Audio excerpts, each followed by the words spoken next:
28મી માર્ચથી 2 એપ્રિલ સુધીમાં એક મજબૂત પશ્ચિમ વિક્ષોભ આપતા તેના કારણે દેશના ઉત્તરીય પર્વતીય પ્રદેશોમાં બરફવર્ષા થવાની શક્યતા છે. કમોસમી વરસાદ અને લગભગ મધ્ય ગુજરાતના ભાગો, કચ્છના ભાગો, તેમજ પશ્ચિમ સૌરાષ્ટ્રના ભાગો, સૌરાષ્ટ્રના અન્ય ભાગોમાં પણ હવામાનમાં પલટો આવશે અને વરસાદ થવાની શક્યતા રહેશે. ગુજરાતમાં ફરી એકવાર કમોસમી વરસાદની આગાહી કરવામાં આવી છે. હવામાન નિષ્ણાંત હવામાન વિભાગ દ્વારા એ આગાહી કરવામાં આવી છે કે 27, 28 અને 29 તારીખે ગુજરાતમાં ફરી એકવાર માવઠું પડી શકે છે. કચ્છમાં એની અસર થવાની સંભાવના છે. દક્ષિણ ગુજરાતના અનેક ભાગો અને સાથે જ મધ્ય ગુજરાતથી લઈને સૌરાષ્ટ્રના ભાગોમાં એની અસર થશે, એટલે અનેક વિસ્તારોમાં છૂટોછવાયો વરસાદ પડી શકે છે. ખેડૂતોને સાવચેત રહેવા માટે અંબાલાલ પટેલે આગાહી કરી છે. અંબાલાલ કાકાનું કહેવું છે કે ખેડૂતોને ઓલરેડી જે નુકસાન થયું છે એનાથી બચીને રહેવાનું છે. આ તારીખોમાં ભારે પવન સાથે વરસાદ પડવાની સંભાવના છે. તો અંબાલાલ કાકાએ ખેડૂતોને શું સૂચના આપી છે, કઈ તારીખે વરસાદ પડવાનો છે અને કયા દિવસોએ ધ્યાન રાખવાનું છે તે સાંભળો. ખેડૂત ભાઈઓએ આગામી 10 દિવસ મોસમનું નિરીક્ષણ કરતા રહેવું જરૂરી છે. કારણ કે એક પછી એક વિષમ ક્યાંક તો વાદળ તો ક્યાંક વાયુ આની શક્યતા રહે છે.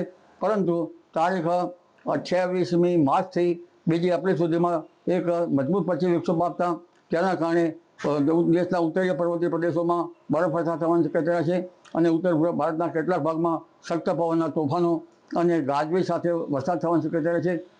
ત્યાંની અસર રાજસ્થાનના સંલગ્ન ગુજરાતના ભાગોમાં પણ થવાની શક્યતા છે, જેમાં મહેસાણાના પાટણના કેટલાક ભાગો, આ ઉપરાંત સાબરકાંઠાના ભાગો, અરવલ્લીના ભાગોમાં અને બનાસકાંઠાના ભાગોમાં લગભગ અનસિઝનલ વરસાદ થવાની શક્યતા છે. કમોસમી વરસાદ અને લગભગ મધ્ય ગુજરાતના ભાગો, કચ્છના ભાગો, તેમજ પશ્ચિમ સૌરાષ્ટ્રના ભાગો, સૌરાષ્ટ્રના અન્ય ભાગોમાં પણ હવામાનમાં પલટો આવશે અને વરસાદ થવાની શક્યતા રહેશે. આ વરસાદ પ્રી મોન્સૂન એક્ટિવિટીનો ગણવો કે અનસિઝનલ ગણવો કે પછી જ ખ્યાલ આવશે. પરંતુ દક્ષિણ ગુજરાતનું હવામાન પણ પલટાશે. પરંતુ દેશના ઘણા ભાગમાં 60 થી 70 કિલોમીટરના પ્રતિ કલાકના પવનો ફૂંકાશે, જ્યારે રાજ્યના ભાગમાં લગભગ 40 કિલોમીટર કે તેથી ઉપર ત્યાં 50-55 કિલોમીટરની ઝડપના પવન ફૂંકાવાની શક્યતા છે. આ પવનની ગતિના કારણે ખેડૂત ભાઈઓ સાવચેત રહેવાની જરૂર છે. ખાડામાં પડેલો માલ હોય તો તે ત્યાંમાં કંઈક ઢાંકી દેવાની જરૂર રહી શકે જો શક્ય હોય તો, અને માર્કેટ યાર્ડમાં માલ જતો હોય તો તેનું પણ ધ્યાન રાખવાનું જરૂરી છે.